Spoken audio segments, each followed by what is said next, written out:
El Guadalquivir encierra en su cauce historia, pasión y vida. Es la gran referencia de Andalucía.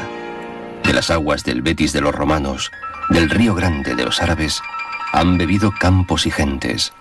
Desde siempre han manado leyendas. Ha recibido ilustres visitantes que quisieron dejar constancia de su paso. Desde las historias que contaran Plinio y Estrabón, hasta la crónica de los amores de Casanova o los viajes soñados de Víctor Hugo.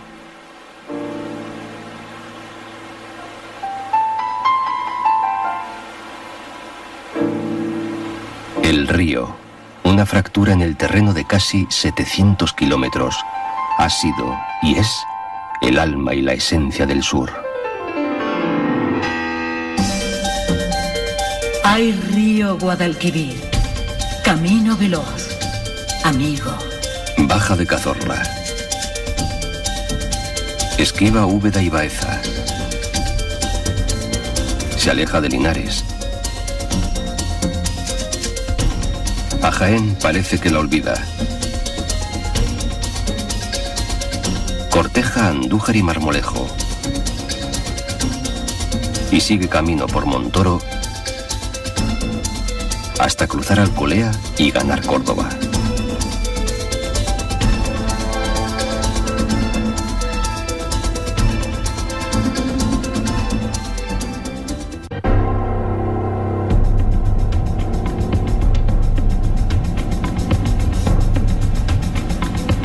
Tierras viejas, campos de olivar y vides.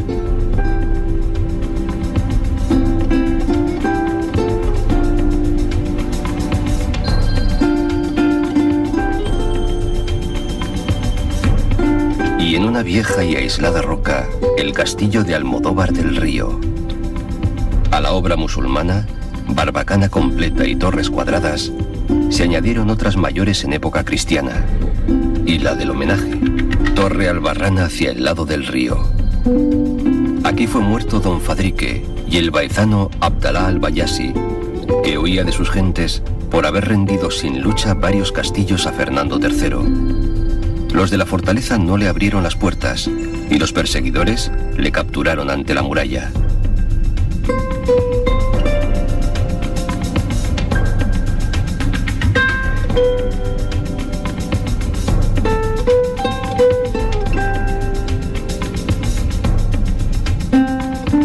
Es leyenda que aquí, precisamente aquí, guardaba sus tesoros el más sevillano de los reyes, don Pedro el Cruel.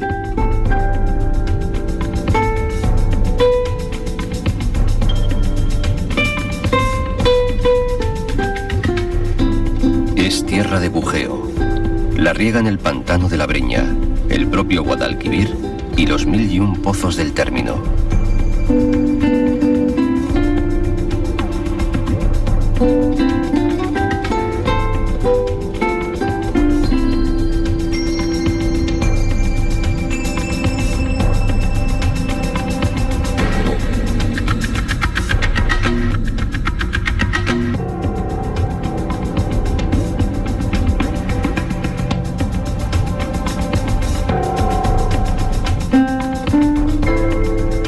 Hoy lugar de ocios marineros, pero desde siempre huerta, naranjas, algodón, ganado de lidia.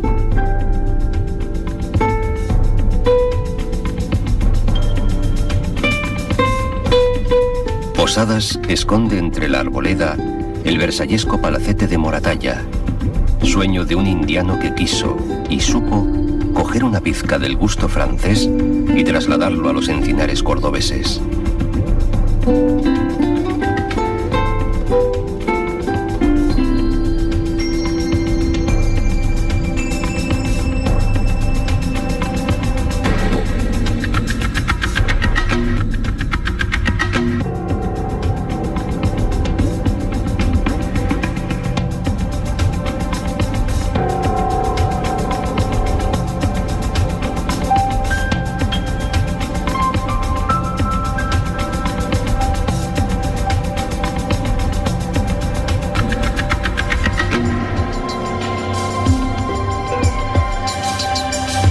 Monte arriba, verde y piedra pizarrosa, la Sierra de Hornachuelos.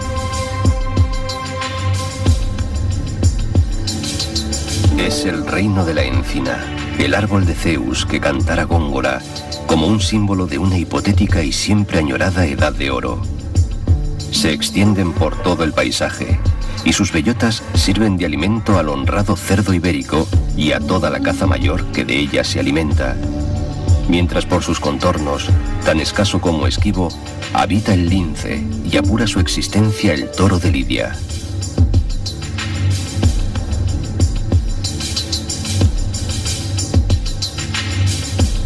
Palma, cordobesa, balcón sobre Sevilla, cuyos rasgos se traslucen en el caserío, proclive al ladrillo, la azulejería y el color ocre.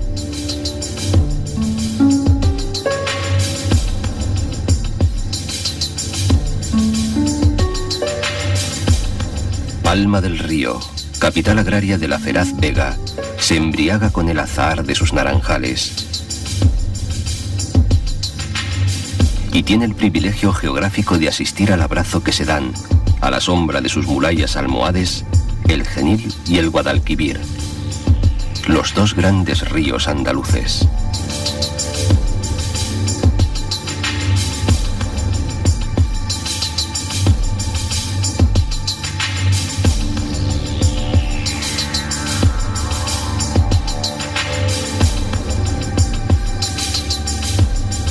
Por Peñaflor, el Guadalquivir corre ya sevillano, divaga por la llanura aluvial. Cuenta la leyenda que el nombre del municipio se debe a una flor que brotó en una piedra donde derramaron su sangre los santos mártires Críspulo y Restituto.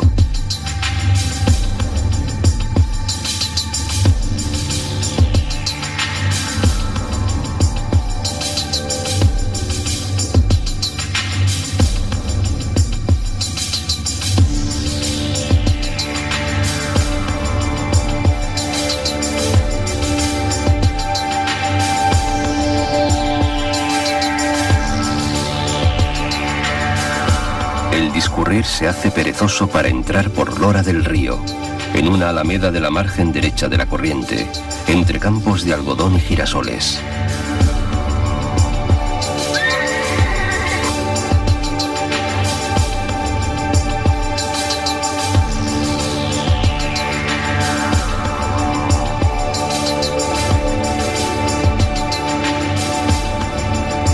De su caserío blanco sobresale, en palabras de Azorín, la torre, pina, gallarda, aérea, de la iglesia de la Asunción.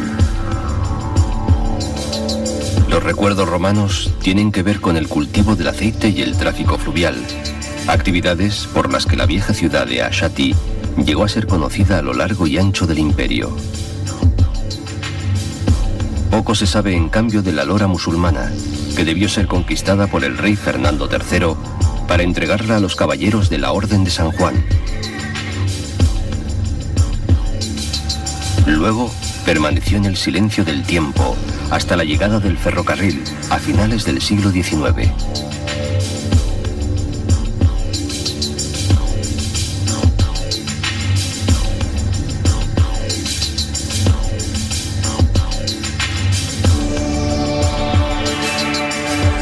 Poco después se arrejunta el Guadalbacar, nombre que revela naturaleza de afluente y cuyas aguas proceden de una concentración fantástica de grutas en el alto llamado Charco del Infierno. Empuja con fuerza el Guadalquivir aguas amarillas, a las que van asomándose pueblo a pueblo como amigos del camino.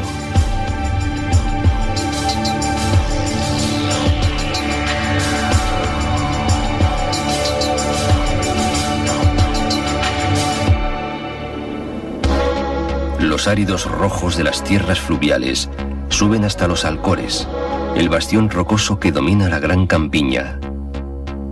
En lo más alto brilla Carmona, como el lucero de la aurora, tal cual dice su lema. Es esta, sin duda, una de las grandes ciudades de Andalucía. Historia, cultura y libertad se escriben aquí con las letras mayúsculas de un pasado milenario.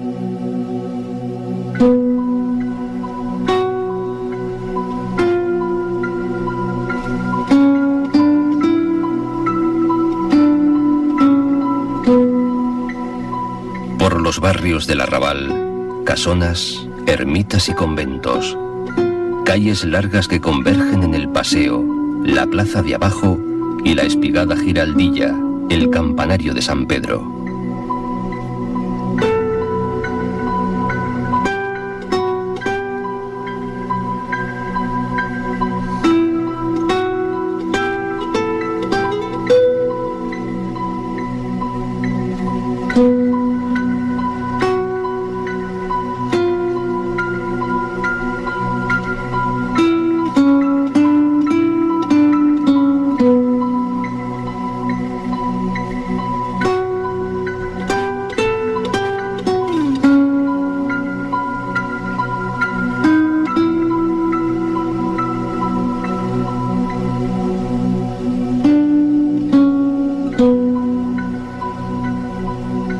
La puerta de Sevilla abre el camino de la ciudad antigua, limpia y blanca, que amurallada por tartesos, turdetanos y cartagineses, tomó su forma definitiva bajo el dominio romano, cercándose de muros y puertas.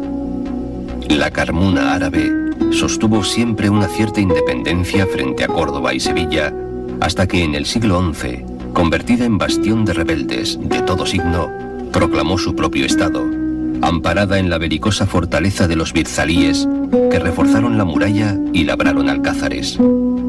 Luego, los monarcas cristianos la continuaron mimando. Castillo, capillas, casas-palacio y la iglesia prioral de Santa María, con ínfulas más que justificadas de catedral. Oración cristiana en el solar de la antigua mezquita Aljama. Mientras, las puertas de las murallas y los alcázares, antaño fieros, se abren amistosas a la enorme vega.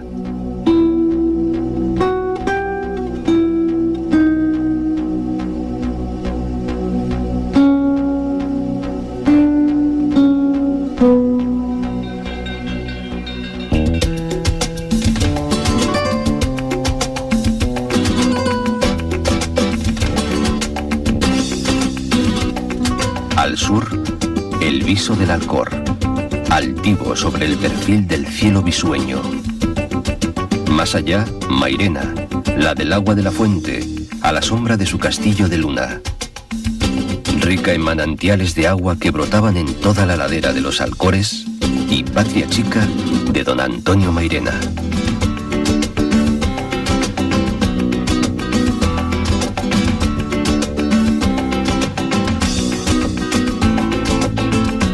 La Alcalá de los Panaderos no es otra que la mora Alcalá de Guadaira, en los confines de la gran ciudad.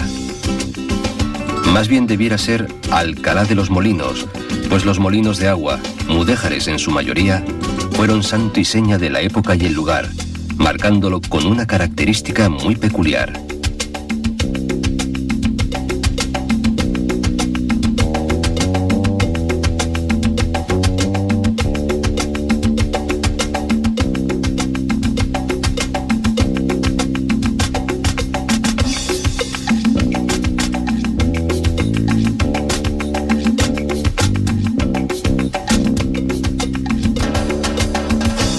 Y durante siglos abasteció de medias, bollos, albardas y molletes la hambruna capitalina, siempre a la sombra protectora de su alcazaba almohade, una de las más grandes de la península, a orillas del Guadaira, el río del Abasto.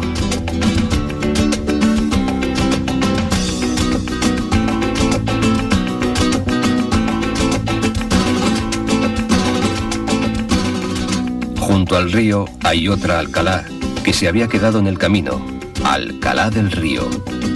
Una gran batalla marca su memoria, aquella en la que Neo Escipión doblegó a las huestes lusitanas.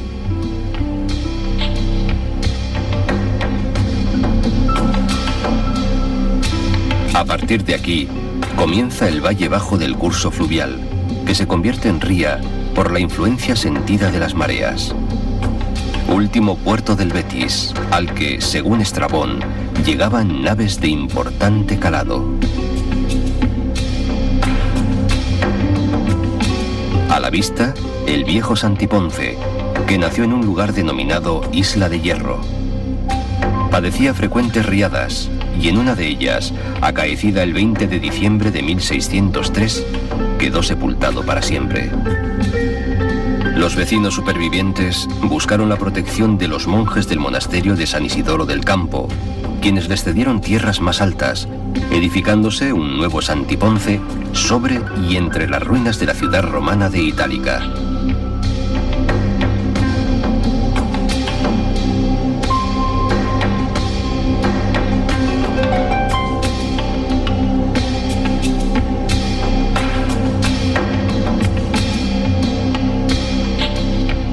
San Isidoro del Campo fue fundado en 1301 por don Alonso Pérez de Guzmán, conocido como el Bueno, y su mujer, doña María Alonso Coronel, para sepulcro de sus cenizas y como testimonio de su piedad legendaria. Más tarde, su nombre aparece ligado a oscuras historias, terribles para la época, que fueron sin embargo brillantes trabajos para la posteridad. En sus celdas, salas y biblioteca se leyeron y tradujeron libros prohibidos por la Inquisición, razón suficiente, en aquel entonces, para que muchos de sus monjes fueran perseguidos, bastantes encarcelados y algunos, como Fray Miguel y Fray Morcillo, ejecutados en auto de fe en Sevilla en 1559.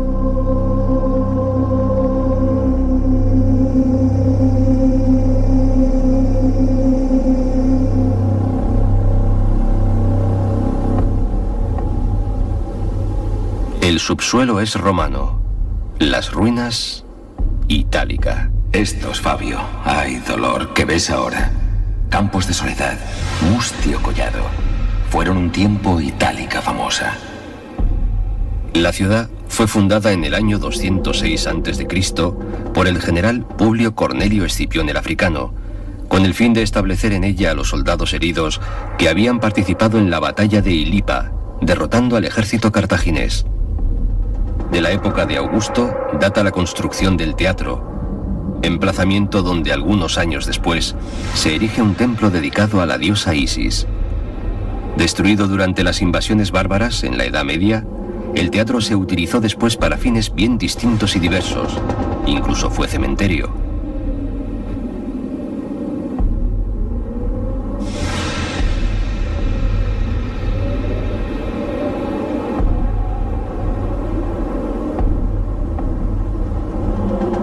A pesar del expolio de siglos y hombres, Itálica es la primera ciudad latina de Iberia y cuna de dos emperadores, Marco Ulpio Trajano y Publio Aelio Adriano, que aunque nacido en Roma, fue educado en esta ciudad.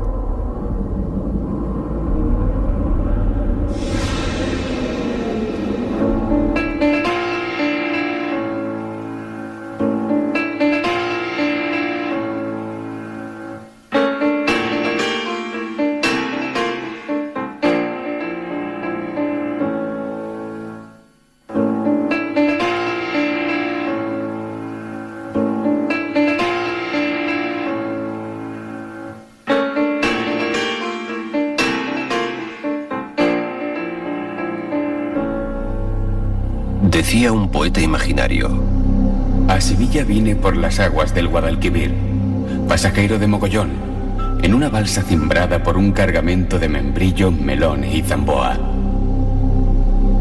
Entra el Guadalquivir en Sevilla, despacio, como perezoso. Todavía a 100 kilómetros del mar, sus aguas se hacen puerto, cambiando sal y mareas por agua dulce, ante la majestuosa Torre del Oro, santo y seña del río, construida por los almohades con el fin de controlar su paso. Estaba unida por medio de una gruesa cadena a otra torre similar que había en la orilla opuesta. Al parecer, antiguamente estuvo revestida de azulejos dorados, de ahí su nombre, y no de que acumulase oro en sus dependencias. Ven, Guadalquivir, Sevilla te espera. Sevilla es oleaje de cantos y pregones, dogaresa del trigo, sultana del aceite, emperatriz del vino. Los orígenes de la ciudad se difuminan en la nebulosa del reino fantástico de los tartesos y se vuelven trazos de historia con las colonizaciones fenicias en los albores del primer milenio. Aunque, hay que decirlo, los mitos adjudican a Hércules su fundación, cuando por aquí andaba en uno de sus famosos trabajos, el de matar a Gerión para robarle los bueyes.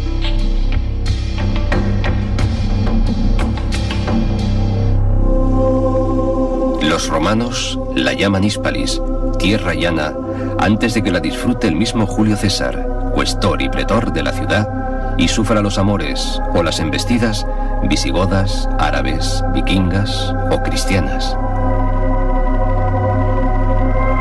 Nacida del Río, podría ser en verdad su nombre, pues gran parte de su importancia histórica surge de su posición ante la magnífica corriente llamada sucesivamente Tartesos, Betis y Guadalquivir.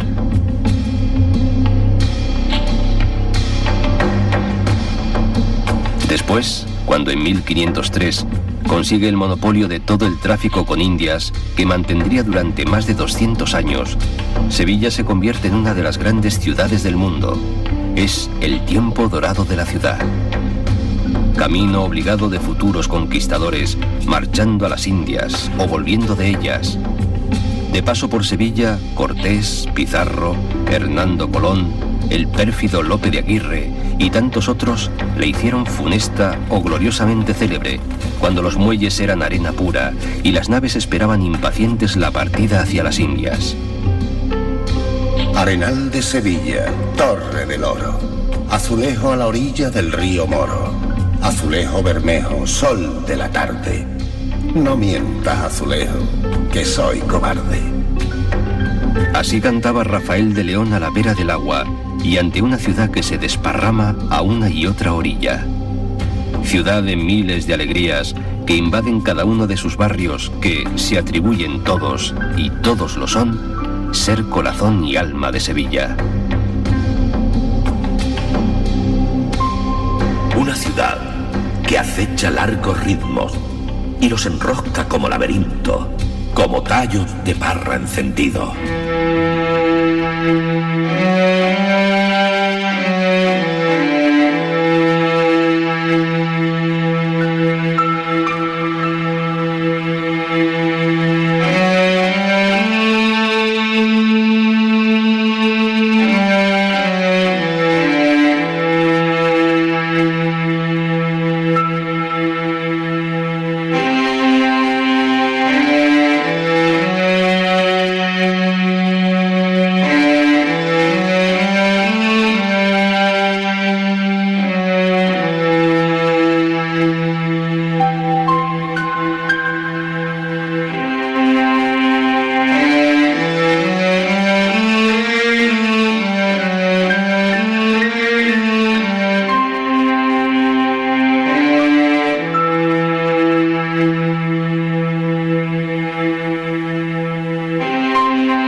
El barrio de Santa Cruz comienza, o tal vez termina, por la Casa de la Lonja, sede del Archivo de Indias, que se asentaba en un muelle escarchado de colorines y gritos, rebosado de gente deslenguada y mentirosa, y hasta de perros que ladraban, y lo juran, con acompañamiento de guitarra. La fantasía de la memoria, oculta entre las letras y la historia, ayuda a recrear, siquiera por un instante, la imagen de Guzmán de Alfarache. Luego el barrio, que tiene su origen histórico en el arrabal judío, se extiende por apretadas callejuelas, donde se respira toda su profundidad.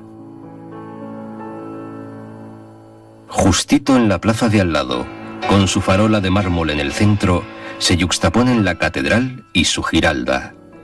Dicen que dijeron los señores del cabildo: hagamos algo para que el mundo nos tome por locos. Y aquí está la catedral.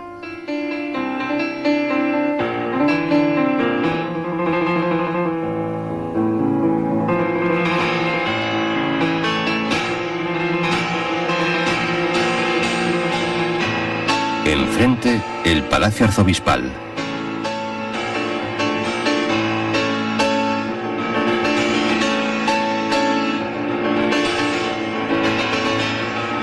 Y al lado, los Reales Alcázares, el palacio real con uso continuado más antiguo del mundo.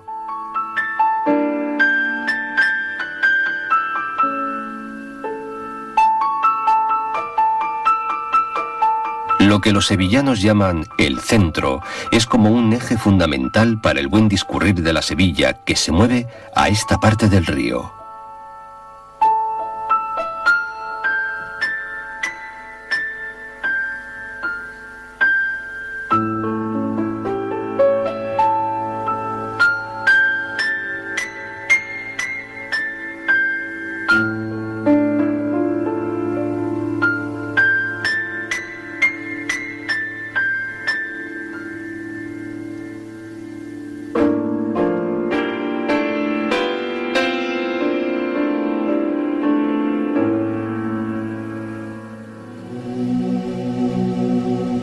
Al otro lado Triana, que distinta y distante se asoma al Betis desde sus malecones. ¡Ay, quien pudiera mezclar en un perfume menta y canela! Así decían Lole y Manuel, refiriéndose a Sevilla y Triana.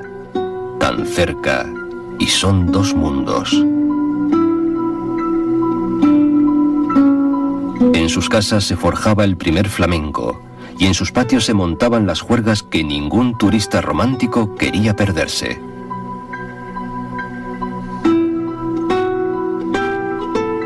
Juan Belmonte fue el pasmo de Triana, y aunque nacido en la calle Feria, asoció su nombre y su figura al barrio que lo recuerda con un monumento en la plaza del Altozano. Dicen que le dijo Valle Inclán: «Maestro, solo le falta morir en la plaza».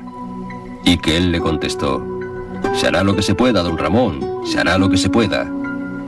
Se tuvo que matar él solo, porque no había Dios que matara a aquel genio de la tauromaquia. ¡Ay, río de Sevilla, qué bien parece, lleno de velas blancas y ramos verdes!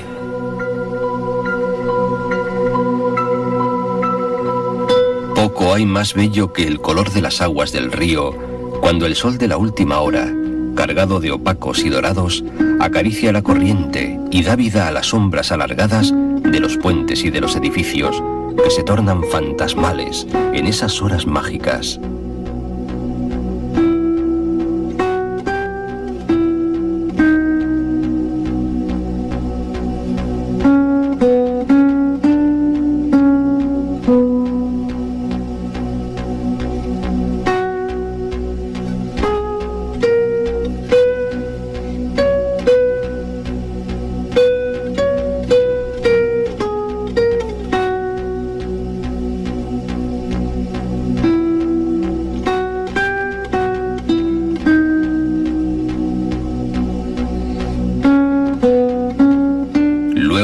La ciudad se aprieta en las luces, presumiendo coqueta de su belleza, su historia, su gente.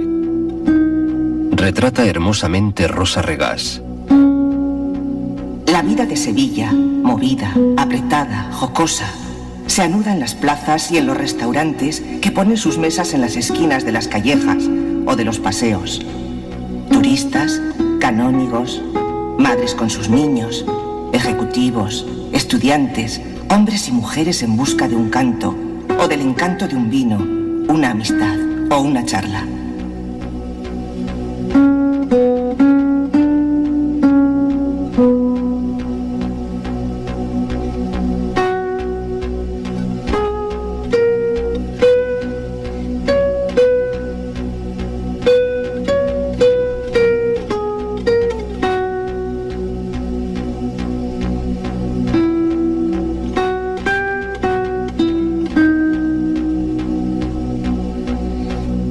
La ciudad, ya eterna, amanece el esplendor de la nueva Sevilla, que recostada en el río, aprovecha los terrenos de la segunda exposición universal.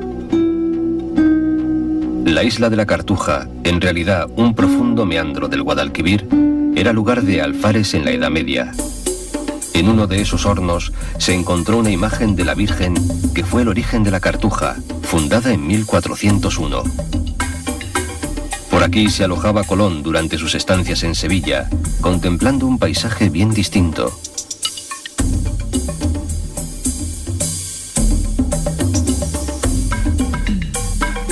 Modernas torres y edificios moldeados con cristales y aceros que parecen jugar al veo veo.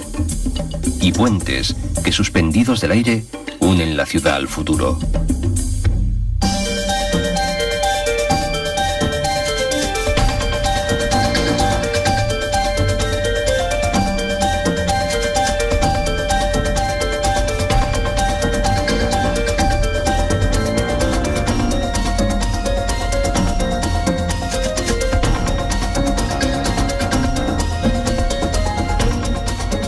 Prende el olivo en el suelo rojizo del Aljarafe, familiar trastienda donde la ciudad se encuentra con el campo. Le pueblan viñas, frutales, agua abundante y gentes de bien. Blancos caseríos apiñados en torno a campanarios mudéjares, parroquias de torre barroca y un aire de fiesta en el ambiente que se hace romería y feria para solaz de andaluces y visitantes del mundo entero.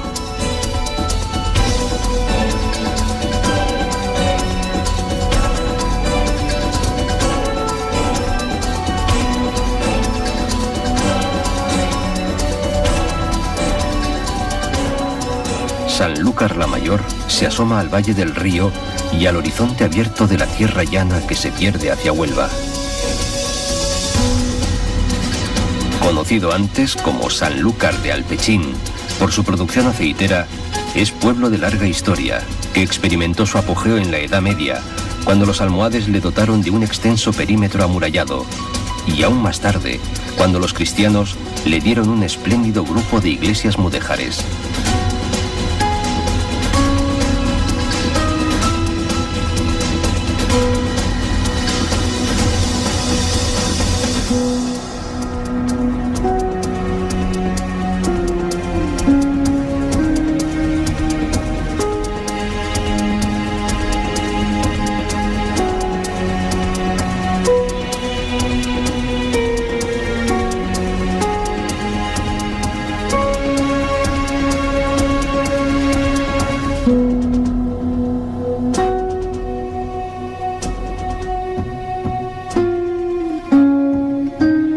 Camino distinto para partir de Sevilla, San Juan de Aznalfarache presume de ser la antigua Oset romana que los almohades convirtieron en un palacio fortificado. Entre sus muros celebró el califa Abu Yusuf Yaqub su victoria de Alarcos sobre Alfonso VIII. Y justo a la orilla del Guadalquivir, Gelbes descansa en el Aljarafe. Es villa histórica y cuna de un grande de nombre pequeño, Joselito. Ahora su relación con el río se ha intensificado con la apertura de un puerto deportivo donde se agrupan veleros y embarcaciones de recreo.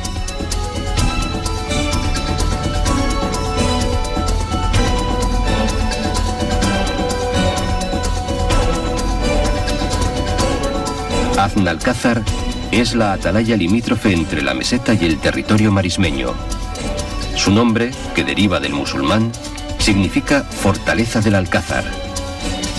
Es el último escarpe que domina el valle del Guadiamar, alimento de la marisma.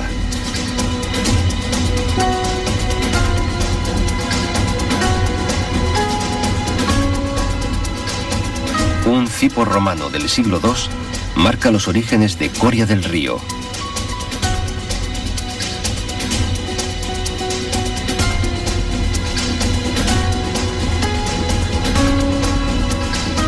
Cuando llega el tiempo, marchan por aquí las carretas de la gran romería. Ante la arboleda del paseo ribereño, se mecen las barcas de pesca con sus artes al aire, en medio del trasiego de la barca que cruza indistintamente personas, vehículos, animales y carretas romeras de una a otra orilla.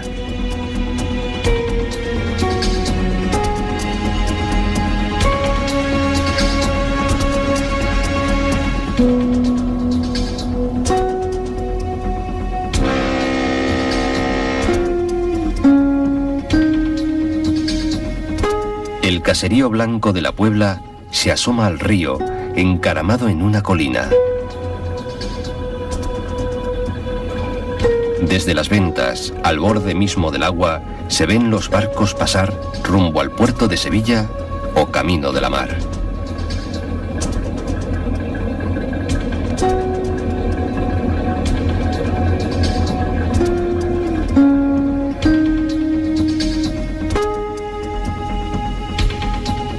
Es este, el corazón de la Vega, un ambiente ya marismeño. En los alrededores se conserva un impresionante catálogo de cortijos y haciendas de diversos estilos que en su conjunto conforman un auténtico tesoro de la arquitectura rural de la Baja Andalucía.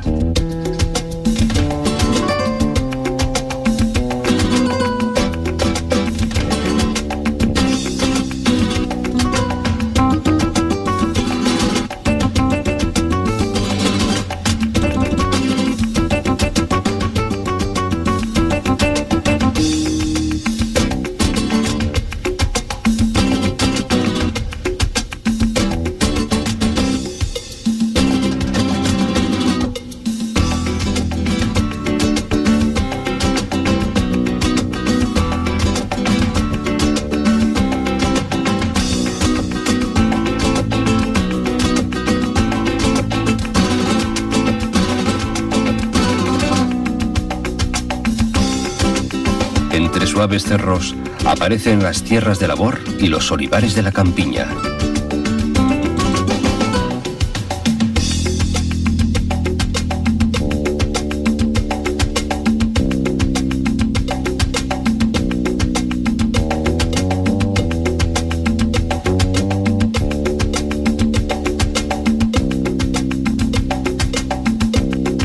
Los campanarios señalan la presencia de Utrera.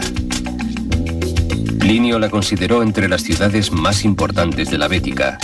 Su actual nombre puede proceder de Odres o Utres, ingenios donde se transportaba el vino. Sin embargo, pese a tanta importancia, los restos de la población todavía no han aparecido.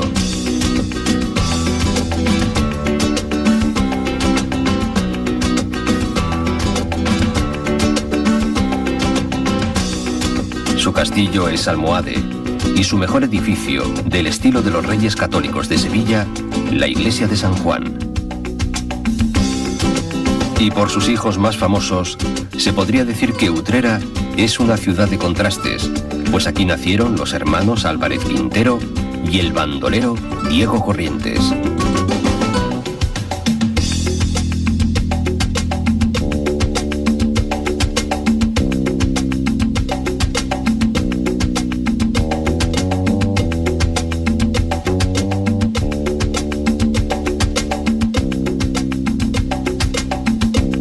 Por estos campos empezó la cría del toro bravo.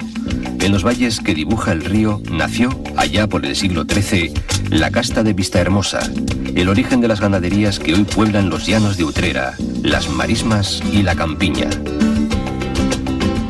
Toros de verdad, primos hermanos de los que soñara Fernando Villalón, al que llevaron a la ruina unos negocios absolutamente poéticos, según Alberti.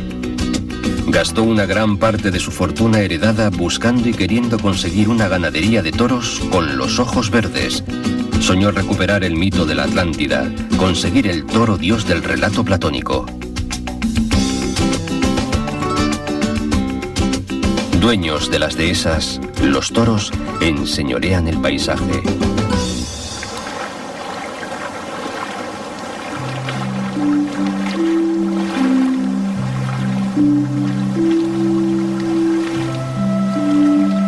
Atesoran aguas el pantano de la Torre del Águila y el complejo endorreico de Utrera, con las lagunas de Zarracatín, Arjona y Alcaparrosa.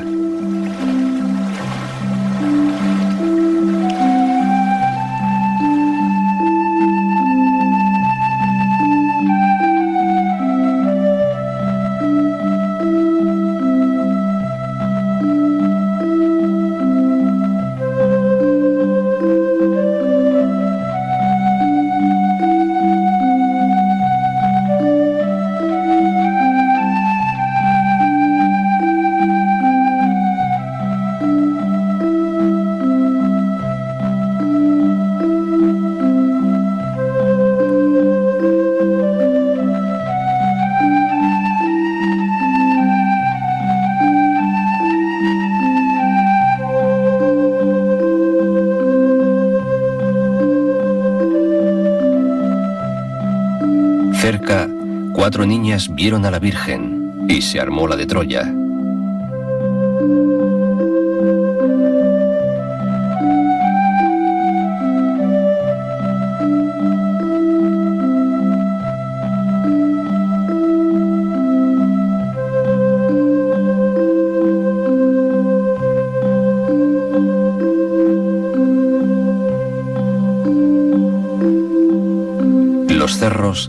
ceden ante los regadíos ganados a la marisma, y así hasta Lebrija, donde esteros y aguazales son una misma porción del término. El blanco caserío crea recuerdos gaditanos, asentado en torno a un cabezo hasta el que llegaron las naves del antiguo lago Ligustino, aquel estuario abierto al mar por donde habitaron los tartesos y comerciaron los fenicios. El mito atribuye su fundación a Baco, lo que dice mucho de los vinos de la zona, y parece que fue el divino borracho quien le dio el nombre de Nebrisa.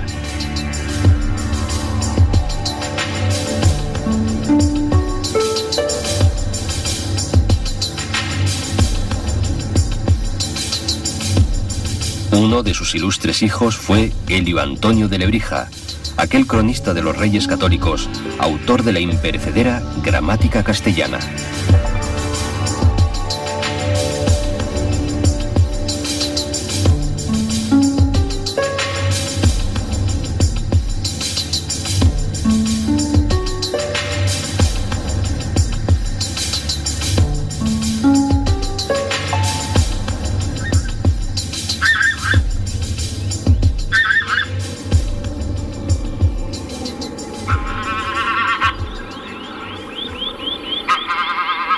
La brisa del sur avisa de su llegada.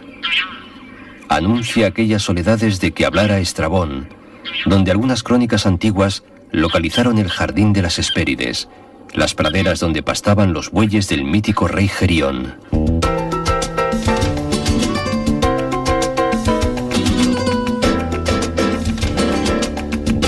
La llanura se hace inabarcable. Bajos de arena, barros, manchas de campo salitroso, leguas de ciénaga, cauces lentos de agua plateada y brillante. El paisaje es el protagonista. La belleza cotidiana.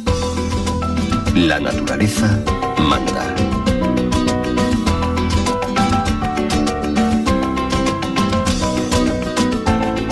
Tierra adentro se ahonda el coto de Doñana.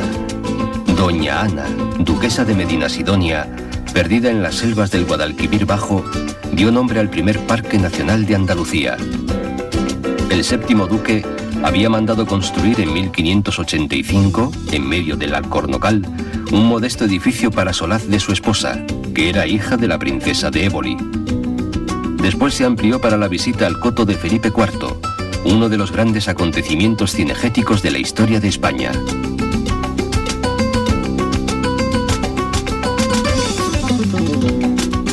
Otra duquesa, María Teresa Cayetana de Alba, estuvo vinculada a Doñana, donde pasó una temporada junto a Francisco de Goya, su pintor favorito. Bastante más tarde, el arqueólogo alemán Schulten, buscando la mítica ciudad de Tartesos, encontró en el Cerro del Trigo las ruinas de una factoría romana de salazón. Son estos los confines de Europa. Marismas, caños, brazos, dunas, pinos, alcornoques, matorrales. Uno de los rincones más mágicos del continente.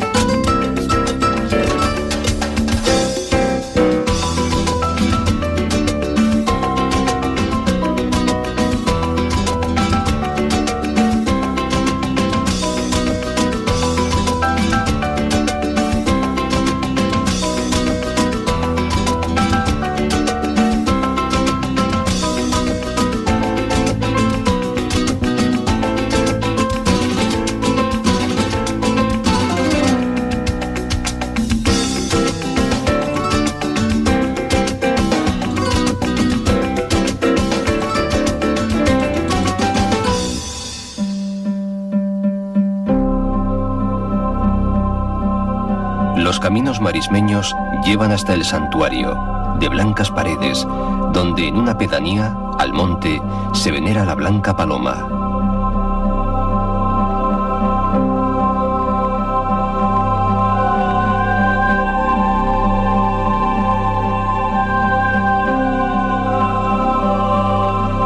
La devoción en estos arenales hunde sus raíces en el medievo. Cuenta la tradición popular que fue el propio Alfonso X el Sabio quien mandó construir la primitiva ermita en estos apartados cazaderos del arroyo de las Rocinas.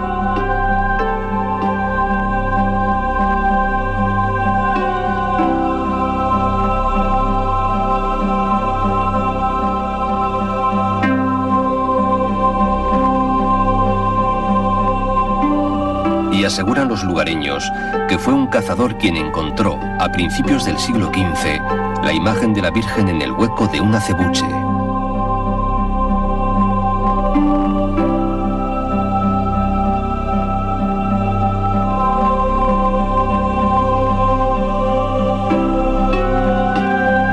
La tradición obliga a llevarla en procesión hasta el monte cada 7 años vestida de pastora.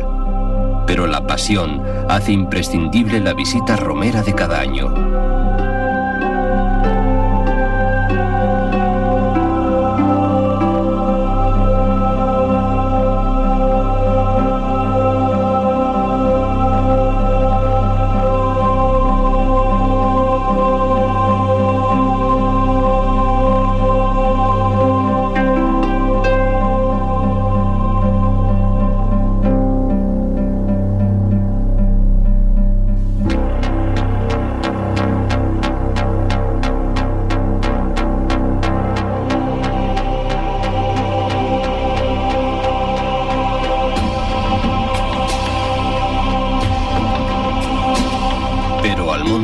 Es muy grande. Su extenso término acoge no solo a Doñana y el Rocío, sino las playas del litoral, las playas de Castilla, nombre con que se conoció durante siglos la costa del Parque, pues fue Castilla quien las conquistó a los musulmanes.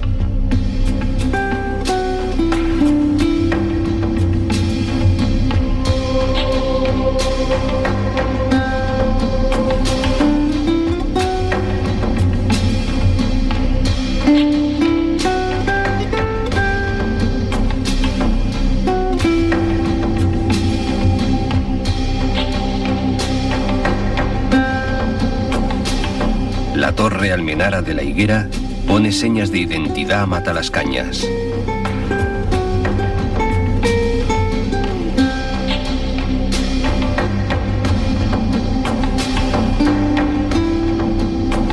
Donde se encuentran el camino de agua y los vientos del océano, aparece Sanlúcar de Barrameda.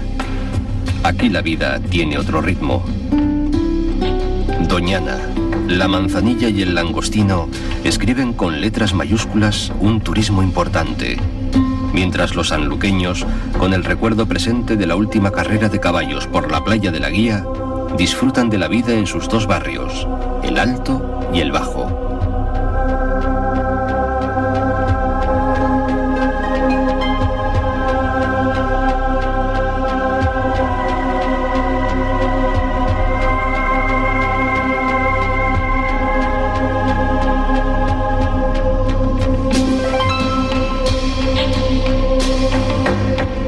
Si el primero presume de recinto amurallado, el segundo se deja llevar por la vorágine en medio de la cual se levanta el palacio de los Medina Sidonia.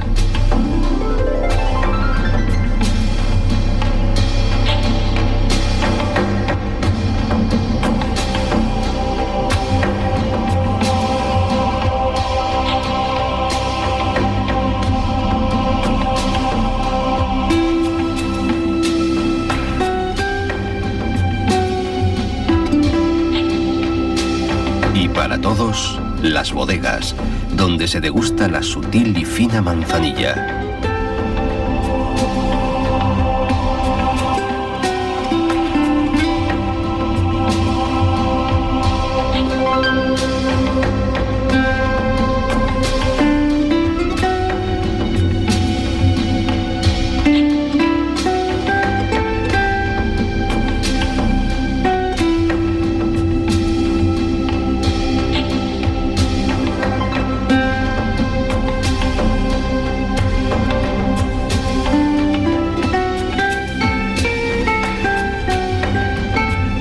Al final de tanta historia, el mar aún tiene muchas cosas que contar.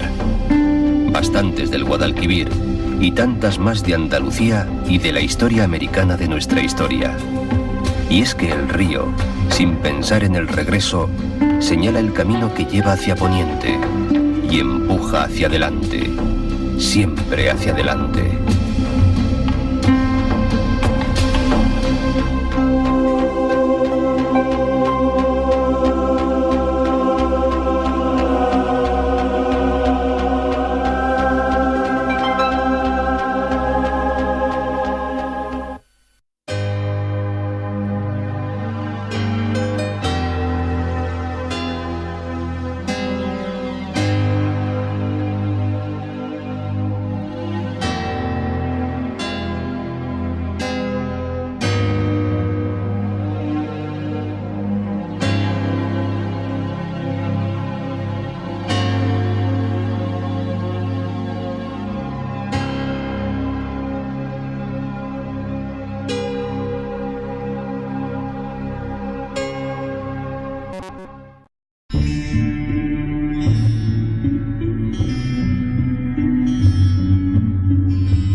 El Guadalquivir encierra en su cauce historia, pasión y vida.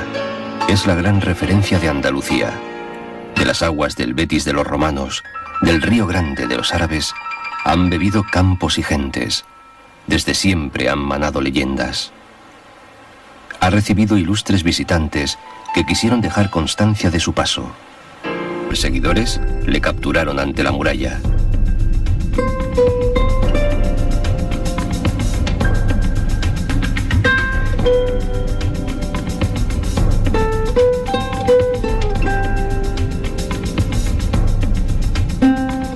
Y es leyenda que aquí, precisamente aquí, guardaba sus tesoros el más sevillano de los reyes, Don Pedro el Cruel.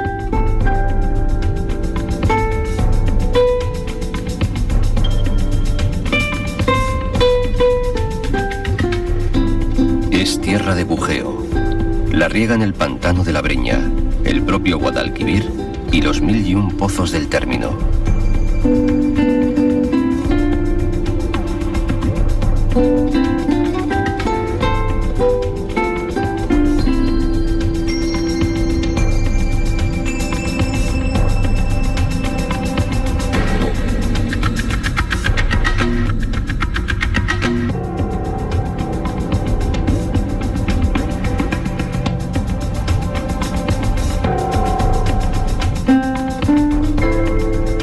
Hoy lugar de ocios marineros, pero desde siempre huerta, naranjas, algodón, ganado de lidia.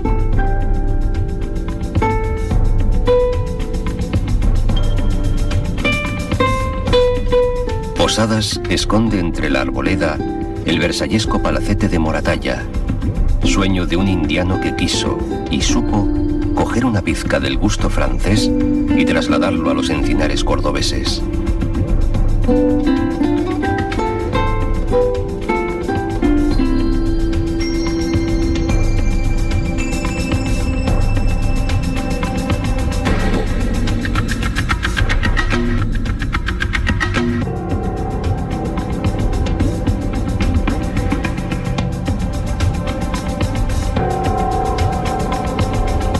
Desde las historias que contaran Plinio y Estrabón, hasta la crónica de los amores de Casanova o los viajes soñados de Víctor Hugo.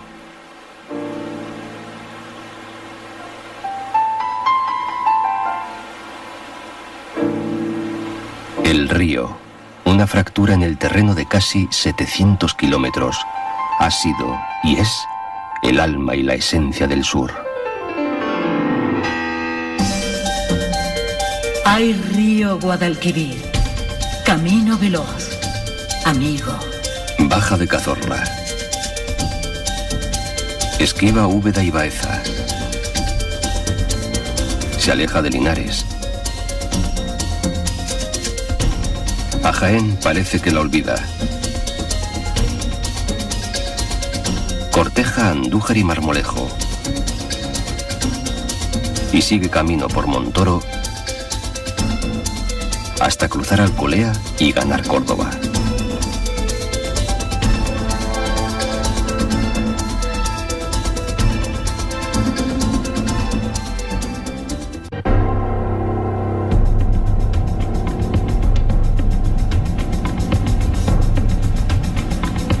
Tierras viejas, campos de olivar y vides.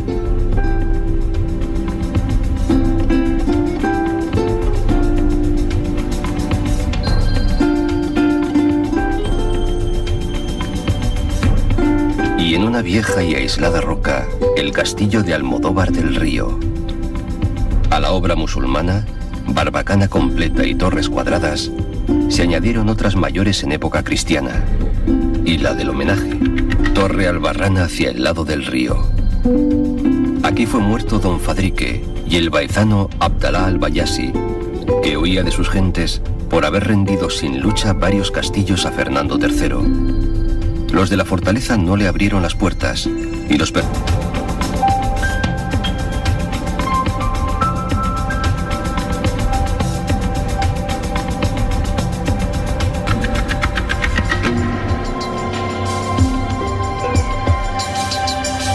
monte arriba, verde y piedra pizarrosa, la sierra de Hornachuelos.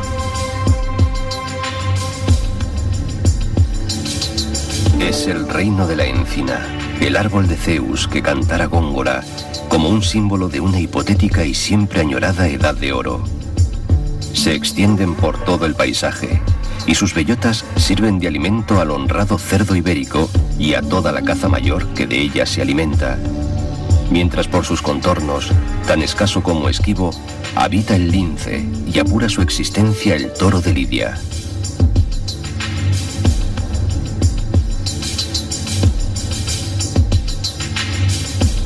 Palma, cordobesa, balcón sobre Sevilla, cuyos rasgos se traslucen en el caserío, proclive al ladrillo, la azulejería y el color ocre.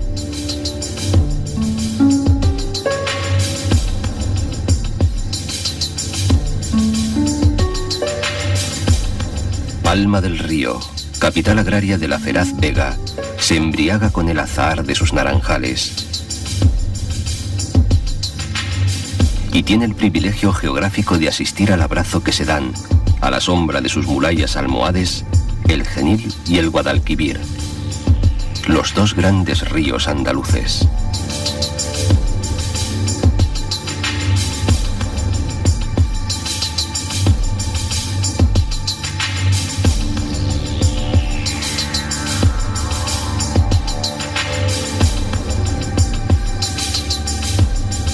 Por Peñaflor, el Guadalquivir corre ya sevillano, divaga por la llanura aluvial.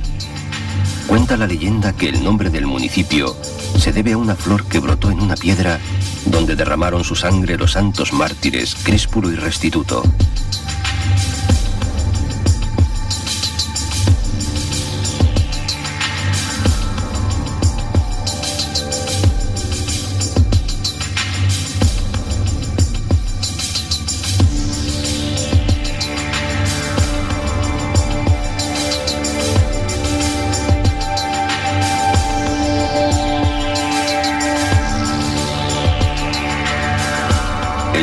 correr se hace perezoso para entrar por Lora del Río, en una alameda de la margen derecha de la corriente, entre campos de algodón y girasoles.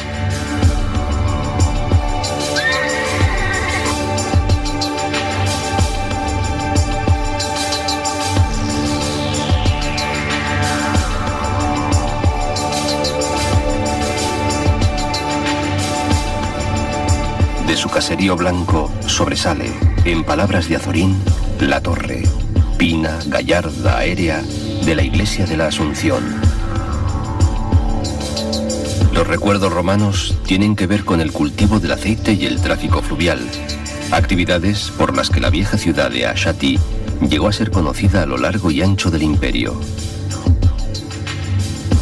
Poco se sabe en cambio de la Lora musulmana, que debió ser conquistada por el rey Fernando III para entregarla a los caballeros de la Orden de San Juan. Luego permaneció en el silencio del tiempo hasta la llegada del ferrocarril a finales del siglo XIX.